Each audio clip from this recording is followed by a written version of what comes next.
श्रीराम समर्थ.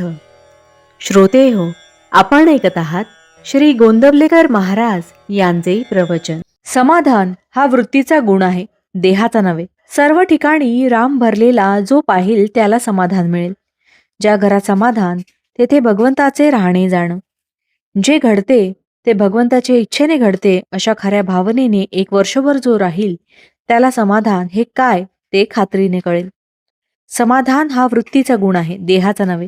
प्रपंचाबद्दल काहीही न सांगणारा आणि अत्यंत समाधान असणारा मनुष्य भेटावा असे वाटते. त्याच्या मागे सारे जग लागेल. जगामध्ये आपल्याला समाधान कोणी देत नाही. समाधानाला निष्ठेची अत्यंत जरुरी आहे. पांडवांना वनवासात जे समाधान होते ते राज्यपदावर असणाऱ्या कौरवांना नव्हते. म्हणून परमात्मा ठेवील त्यामध्ये सुखी राहावे. ठेविले अनंते तैसेची राहावे. चित्ती असू द्यावे समाधान. हेच संतश्रेष्ठ तुकाराम बुवांचेही सांगणे आहे. भगवंताची देणगी सर्व बाजूंनी गोड असली पाहिजे. पैसा ही भगवंताची देणगी नव्हे. त्याने तळमळ आणि अतृप्ती होते. खरोखर समाधान हीच भगवंताची देणगी होय. मनुष्याला किती असले म्हणजे पुरे होईल हे ठरलेले नाही. आहे त्या परिस्थितीत आपण समाधान मानले की जे आहे ते पुरेल. ज्याचे मन समाधानात आहे त्याचे शरीर कसेही असले तरी चालेल. समाधानालाच खरे महत्व आहे. घेण्यापेक्षा देण्यामध्येच फार समाधान आहे. शिवाय घेण्याला काही अंतच नाही. कितीही मिळाले तरी आपली मागण्याची बुद्धी कायम राहते. पण आपले सर्व काही दिले की देण्याला अंत आला, म्हणून त्यामध्ये समाधान आहे. आपण उपाधीने झाकले गेलो आहोत. एक एक उपाधी टाकीत गेले तर आपले खरे स्वरूप प्रकट होईल. तिथे खरे समाधान होते. राम करता आहे ही भावना होणे हे वासनेचे मरण होय. मनुष्य काहीतरी हेतू ठेवून कर्म करतो, पण प्रत्येक ठिकाणी भगवंताच्या इच्छेने काय व्हायचे ते होऊ दे असे अनुसंधान असेल तर फलाविषयी सुखदुःख राहणार नाही. आपल्याला सगळं कळते, पण आयत्या वेळेला आपण विसरतो. आलेली उर्मी आपण सहन करावी. दिवा बरोबर नेला की अंधार नाहीसा होतो. तसे अनुसंधानाचा दिवा बरोबर न्यावा, म्हणजे आपण आपल्या उर्मींना आवरू शकू.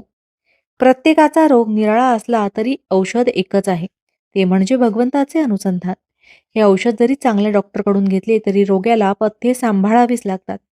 शास्त्राने, सद्धर्माने आणि अभ्यासाने वागून अनुसंधानात राहणे जरूर आहे. अनुसंधानाने जे साधेल ते शतकोटी साधनांनी साधणार नाही. असे अखंड नामानुसंधान म्हणजेच खरी भक्ती. भावार्थ, इतर साधनांनी जे साधायचे ते नुसत्या अनुसंधानाने साधते. हाच या युगाचा महिमा आहे.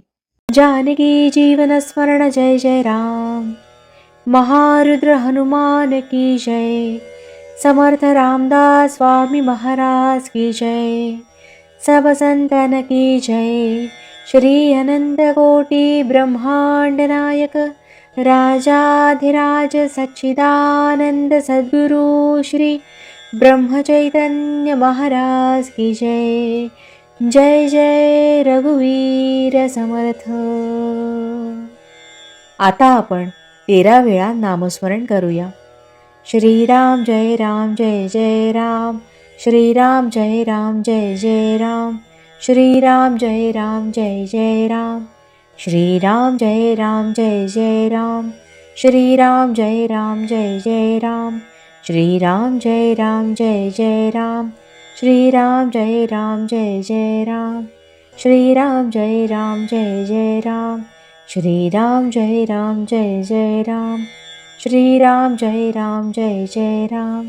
श्रीराम जय राम जय जय राम. श्रीराम जय राम जय जय राम.